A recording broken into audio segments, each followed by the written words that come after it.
Alright, what's going on, guys? Welcome back to... Oh my goodness, I don't even know where to begin with this one. So, we're gonna review Miradeuchi. So, for those who don't know, I hope I'm saying these titles correctly because, damn, it's so crazy. But anyways, so we started off with two childhood best friends and lovers as well by the names of Kaori, and then we have Masaya.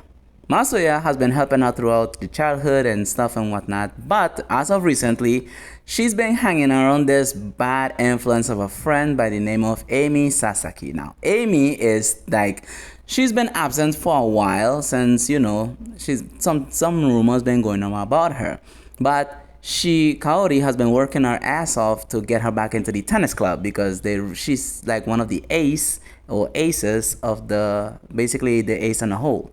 And she's like, okay, listen, I'm gonna be back later.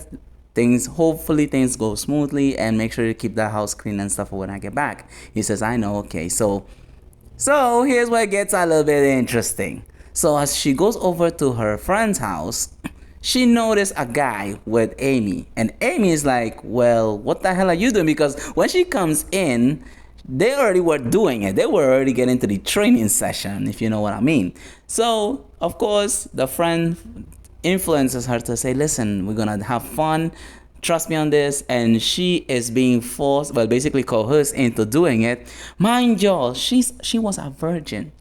And she was saving up her virginity for Masaya. And Masaya was waiting. He says, well, listen, I will meet you by the park. And for my birthday and whatnot, we will do something special. Because she really promised him something. But that promise was broken. I can't say justifiably because, trust me, she was coerced and she has no choice. And she was begging. She was literally struggling to get out of it.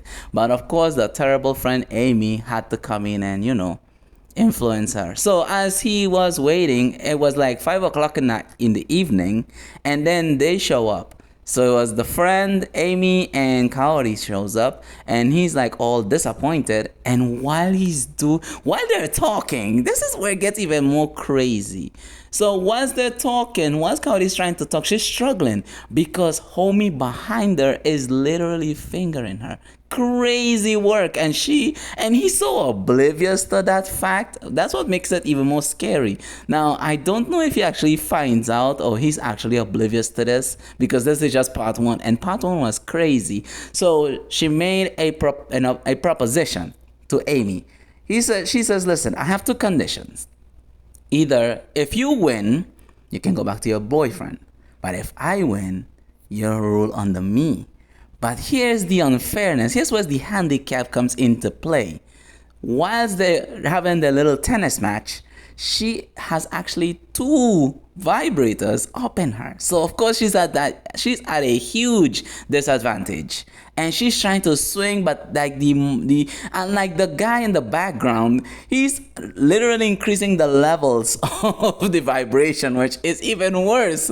So of course she struggles and she ends up losing. So of course afterwards they get back home, and she win the match unfairly, and the boyfriend was literally jerking his shimmy because he noticed something was off about her. Well, he's starting to slowly notice that she didn't come back home. So he slowly but surely, he noticed that there was something amiss. But I don't know, this is just part one, so without further ado, let's dive into this. 佐々木はどうした？今日も休みか？大会も近いというのに。おい北村、この後職員室に来い。はい。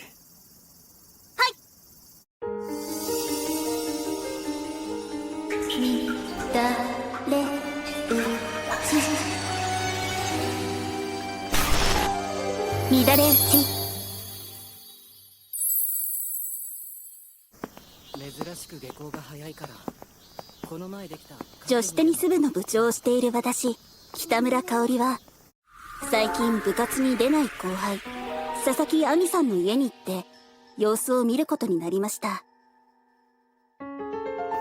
デートの時間もあんまり取れなくて、幼馴染で恋人の雅也くんにはいつも迷惑かけちゃってます。いつもごめんね。ありがとう、まさやくん。まあ、うん。でも、気をつけてよね。2年の佐々木さん、悪い噂を聞くから。でも、あの子も1年以上テニス部で鍛えてきたから、戻ってきてくれるって信じてる。くれぐれも穏便にだよ。わかってる。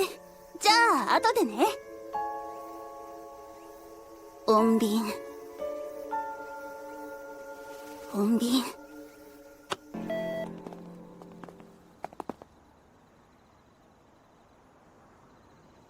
あ、香織。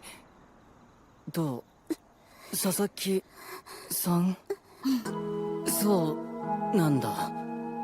この日を境に香織は僕と帰る習慣がほとんどなくなってしまった。部活が終わったら佐々木さんがやってきて、そのまま勉強会に行ってしまうからだ。正直言って寂しい。もちろん香織を応援したいけど、今日は特別な日なのにな。誕生日、毎年香織と一緒だったのにな。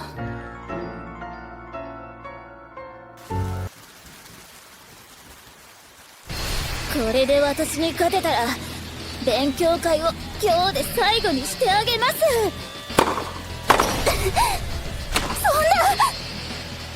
そんな。楽しいか？最高よ。笑いが止まらないわ。勝てば解放される。でもNow, when I saw this, I was like a bit emotional about this because there was so much mixed feelings about this one. Because one, we get to find out that she was so innocent and things was going smoothly on her end.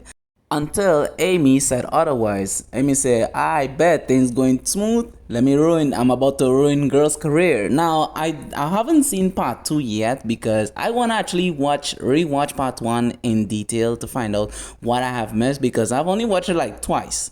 But usually, if you really want to catch on to something minor detail but yet extremely important, you need to watch these kinds of shows at least, well, any show or any movie in general, at least 3 to 5 times to really catch on to like little minor details, but it can play a big role in whatever show, series, or movie you could think of.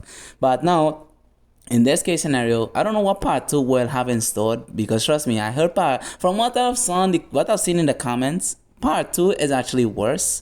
But I won't know until I watch it and then I will give my thoughts and opinions on this show. But anyways, so far the animation's good, everything's well, straightforward. So I like it. But anyways, look out for part 2. Until then, peace out and I really enjoy your support.